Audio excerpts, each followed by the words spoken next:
కూడా మనస్ఫూర్తిగా ధన్యవాదాలు తెలియజేస్తూ థ్యాంక్ యూ. జై తెలంగాణ, జై తెలంగాణ.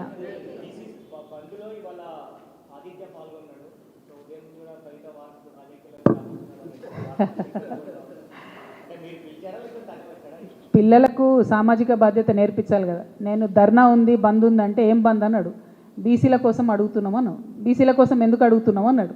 అంటే మొత్తం ఎక్స్ప్లెయిన్ చేసిన ఇట్లా ఉంటుంది అంటే, అరే మరి అందరికీ రావాలి కదా ఈక్వల్ ఆపర్చునిటీ అంటే, అవును రావాలి అని. మరి నేను రావాలి అన్నాడు, రమ్మన్నా వచ్చిండు. So social objective, social lesson అనేది పిల్లలకు ఇంపార్టెంట్. సమాజంలో మనం కోరుకునేటటువంటి పని మన ఇంటి నుండే ప్రారంభం అవ్వాలి. ఇంట్లో ఉన్న మా వాళ్ళందరూ కూడా అర్థం కావాలి, పోరాటం చేస్తే తప్ప సమస్యలు పరిష్కారం కావని. సో అందుకే వచ్చిండు తప్పితే ఏం లేదు. చిన్నోడు 20 ఏళ్ళు 21 ఏళ్ళు. సో అప్పుడే ఇంకా పాలిటిక్స్లో పార్టిసిపేట్ అయ్యే ఏజ్ కూడా రాలే. Thank you.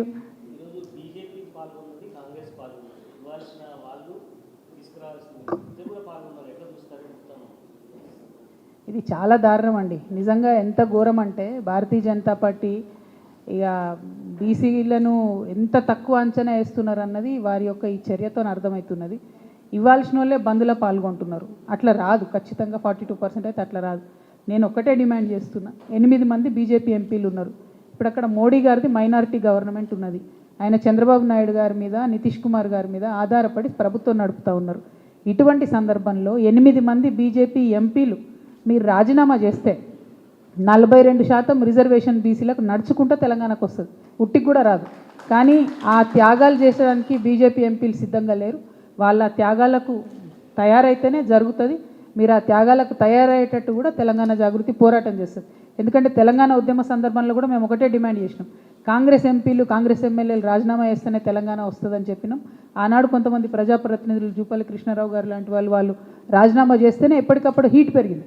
కేశవరావు గారు లాంటి వాళ్ళు రాజీనామాలు చేసి వచ్చి బీఆర్ఎస్లో చేరితేనే హీట్ పెరిగింది. తద్వారానే తెలంగాణ వచ్చింది. అంటే అది ఒక సందర్భం తెలంగాణ ఏర్పాటులో.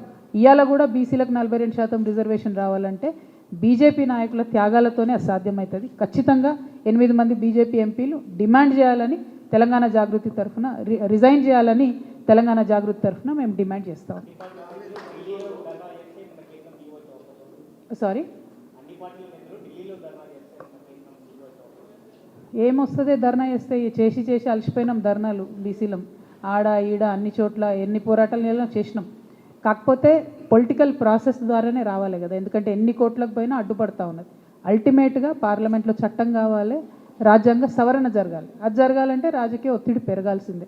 అట్లా రావాలంటే మరో తెలంగాణ బీసీ ఉద్యమం రావాల్సిందే. దానికోసమే ప్రయత్నం చేస్తున్నాం. ఇప్పుడు మేము పోయేటటువంటి మొత్తం జనంబాట యాత్రలో కూడా ఎక్కడికక్కడ బీసీ సంఘాల నాయకులు కూడా కలుస్తున్నాం అందరితో పాటు. ఈ అంశాన్ని కూడా పదే గుర్తు చేస్తాం ప్రజలకు. అందరం ఏకమై పోరాటం చేస్తేనే ఈ రిజర్వేషన్ సాధించుకోగలుగుతామని కూడా ఎక్స్ప్లెయిన్ చేస్తాం.